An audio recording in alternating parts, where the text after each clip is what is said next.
یہ تباہی ہے، واہ واہ واہ واہ واہ بے شک، درسگاہی ہے، خانقاہی ہے، وہابیوں کے لیے تباہی ہے۔ یہ جو جلسہ سجائے بیٹھے ہیں یہ سب میرے خواجہ کے سپاہی ہے۔ جلسہ سجائے بیٹھے ہیں یہ سب میرے خواجہ کے سمانت وارڈ سدسیہ جناب محترم دلاور حسین اور ان کے تمام ہم نوا، میں سبوں کا نام تو نہیں جانتا، سب کا نام لوں گا، 10 منٹ کا وقت ہے، وقت نہیں بچے گا۔ ان لوگوں نے جس نے غریب نواز کا انتظام و اہتمام کیا ہے اور ایک نیٹ ورک جو آپ کے سماج میں حق کی آواز جناب عزیزم نواز کا تو بھی ماشاءاللہ پترکاری کرتے ہیں، اللہ سے دعا ہے اللہ سچا پترکاری کرنے کی توفیق رفیق عطا فرمائے، آمین کہیے آپ کے ساتھ۔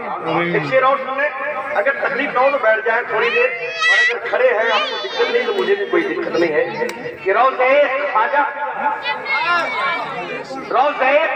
پیا جتنا باہر سے اچھا ہے رب ہی جانتا ہے کس قدر اندر سے اچھا ہے۔ روزے خواجہ پیا جتنا باہر سے اچھا ہے رب ہی جانتا ہے کس قدر اندر سے اچھا ہے۔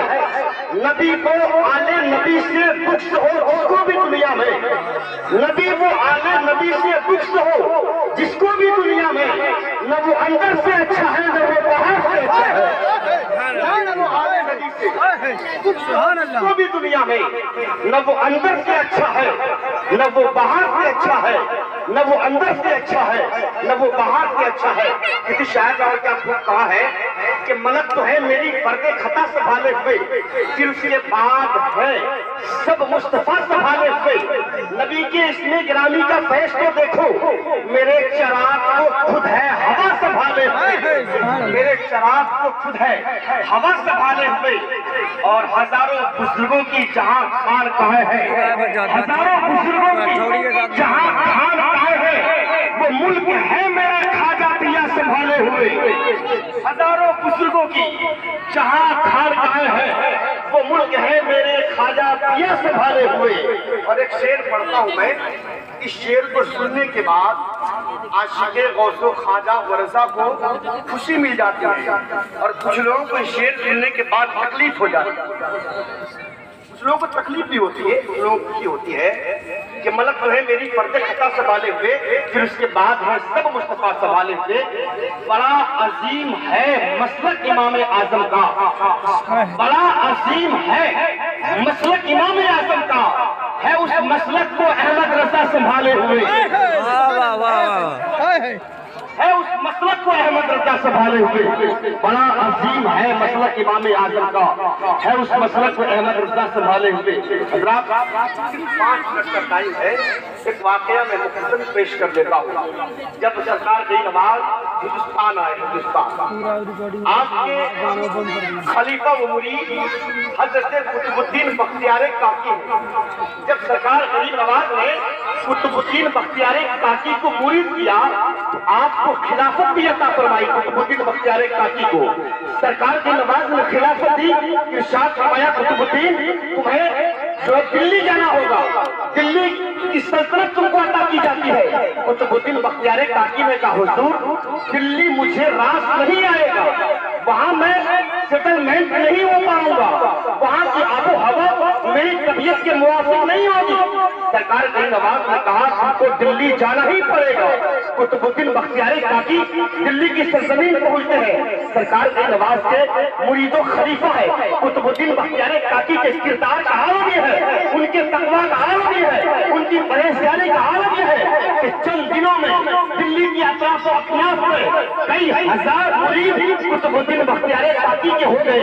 اب اس زمانے میں جو نقلی پیر تھے، اس زمانے میں جو جھولا چھاپ پیر تھے، اس زمانے میں جو سریا پیر تھے، قطب الدین بختیار کاکی کی شہرت دیکھ کر کے ان کو جان پیدا ہوتی ہے، ان کے پیٹ میں درد ہوتا ہے۔ قطب الدین بختیار کاکی کو آئے ہوئے چند مہینے ہوئے ہیں، اتنے سارے مرید ہوئے اور میں کئی سال سے دلی میں ہوں، میرے مریدوں کی تعداد نہیں بڑھ رہی ہے۔ اب وہ لوگ جو قطب الدین بختیار کاکی کو دیکھ کر چلنے لگے، اس نے سوچا اگر قطب الدین بختیار کاکی کو نہ روکا گیا تو میرے پیری مریدے کا بازار بند ہو جائے گا۔ جو تمام نقلی पीर थे उन तमाम लोगों ने मशवरा किया। कुतुबुद्दीन बख्तियार काकी की सूरत रद्दी हो गई। उस वक्त दिल्ली की गद्दी पर बादशाह शमसुद्दीन अल्तमश, हिंदुस्तान के बादशाह ने, बादशाह शमसुद्दीन अल्तमश ने कुतुबुद्दीन बख्तियार काकी की परेशानी को देख करके, कुतुबुद्दीन बख्तियार काकी के तकवा को देख करके शमसुद्दीन अल्तमश भी कुतुबुद्दीन बख्तियार काकी के मुरीद बन जाते हैं। सुभान अल्लाह।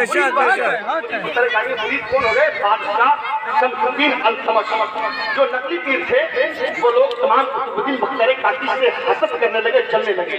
इतने में तमाम लोगों ने मशवरा किया, किसी बाजारू औरत को, जो बाजारू औरत थी, वो तमाम चलने वाले पीर, चाहे वो पीर हो या झोला छाप आलिम हो, वो तमाम लोगों ने साठ गांठ करके एक बाजारू औरत को तैयार कर लिया।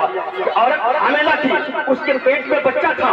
उस औरत से कहा, अगर तू बादशाह के दरबार में ये कह देगी कि मेरे पेट में जो बच्चा पल रहा है ये किसी और का नहीं, कुतुबुद्दीन बख्तियार काकी का है, बादशाह शमसुद्दीन अल्तमश के दरबार में तुमको ये कहना होगा और इसके बदले में तुम्हें इतना इनाम दिया जाएगा। वो बाजारू औरत लालच में आ जाती है। बाजारू औरत कुतुबुद्दीन बख्तियार काकी की शिकायत लेकर शमसुद्दीन अल्तमश की बारगाह में जाती है। शमसुद्दीन अल्तमश की बारगाह में जाने के बाद वो औरत कहती है, ऐ बादशाह, आपको मालूम है आप जिससे मुरीद हुए हैं, आपने जिससे बैत हासिल की है जनाबे कुतुबुद्दीन बख्तियार काकी से, आपके पीर का आलम है, उसने मेरे साथ मुंह काला किया है। मेरे पेट में जो बच्चा पल रहा है ये किसी और का नहीं है, कुतुबुद्दीन बख्तियार काकी का बच्चा पल रहा है। इतना बड़ा इल्जाम उस बाजारू औरत ने सरकार कुतुबुद्दीन बख्तियार काकी पर लगा दिया। अब बादशाह वक्त शमसुद्दीन अल्तमश है, वो शमसुद्दीन जिसकी हुकूमत हिंदुस्तान पर थी। शमसुद्दीन अल्तमश सोचते हैं, मैं जिससे मुरीद हुआ था मेरे पीर का आलम है, इस बाजारू औरत के साथ मुंह काला किया है। अब बादशाह के दरबार में सन्नाटा तारी हो जाता है। कुतुबुद्दीन बख्तियार काकी बुलाए जाते हैं। बादशाह शमसुद्दीन अल्तमश कहता है, हुजूर आप पर ये इल्जाम ये औरत लगाती है, इसके पेट में जो बच्चा पल रहा है ये किसी और का बच्चा नहीं, इसका इल्जाम ये है कि आपने इसके साथ मुंह काला किया है, इसकी पेट में किसी और का बच्चा नहीं, आपका बच्चा पल रहा है। अल्तमश ने कहा, जनाबे सरकार कुतुबुद्दीन बख्तियार काकी से, शमसुद्दीन अल्तमश कहते हैं, हुजूर आपको सफाई में कुछ कहना है कि आपका बच्चा इसके पेट में है या नहीं, आपने इसके साथ मुंह काला किया है या नहीं। कुतुबुद्दीन बख्तियार काकी है, सर झुकाए अपने पीरो मुर्शिद जनाबे गरीब नवाज की तरफ इस्तिगासा पेश कर दो। हुजूर मैंने पहले ही कहा था दिल्ली मुझे रास नहीं आएगा, वहां मैं सेठ नहीं आ पाऊंगा, आपके हुक्म से मैं दिल्ली तो आ गया, इतना बड़ा इल्जाम मुझ पर लगा दिया गया है, अगर मैं अपनी जानिब से सफाई भी पेश करूंगा तो मेरी बात वही मानी जाएगी। इल्जाम मुझ पर लगाया गया है, इल्जाम को साफ करना आपका काम है। जनाब कुतुबुद्दीन बख्तियार काकी ने अजमेर की तरफ रुख किया, अपने पीरो मुर्शिद से इस्तिगासा पेश किया। दरबार में सन्नाटा तारी है, दरबार में सन्नाटा तारी है। अचानक गरीब नवाज कुतुबुद्दीन बख्तियार काकी के दरबार में पहुंच जाते हैं। कुतुबुद्दीन बख्तियार काकी और शमसुद्दीन अल्तमश के दरबार में सरकार धन्यवाद तशरीफ लाते हैं। शमसुद्दीन अल्तमश हक्का करके रह जाते हैं, हुजूर आज से पहले आप जब भी दिल्ली आए थे आपने खबर किया था, आपने कासिद भेजा था फला दिन में दिल्ली आऊंगा, अचानक आज आप कैसे आ गए?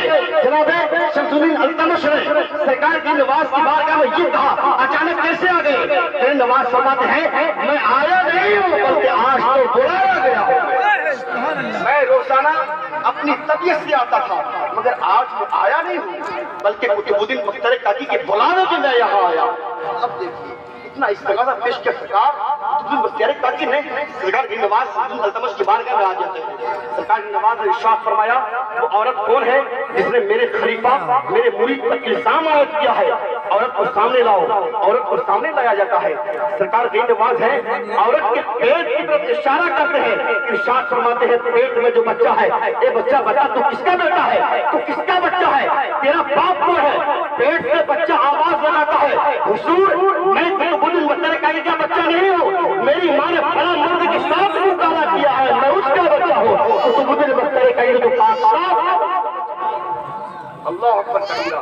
اب آپ نے ملاحظہ فرما دیا وہ غریب نواز جو ماں کے پیٹ سے بچے کو بلوا سکتے ہیں، بہت سارے لوگ جب سرکار کی نواز کی بارگاہ میں جاتے ہیں جو نابلد ہیں وہ اجمیر شریف جا کر استغاثہ پیش کرتے ہیں، اللہ غریب نواز کی صدقے میں ان کی مرادیں پوری کر دیتا ہے، صاحب اولاد بنا دیتا ہے۔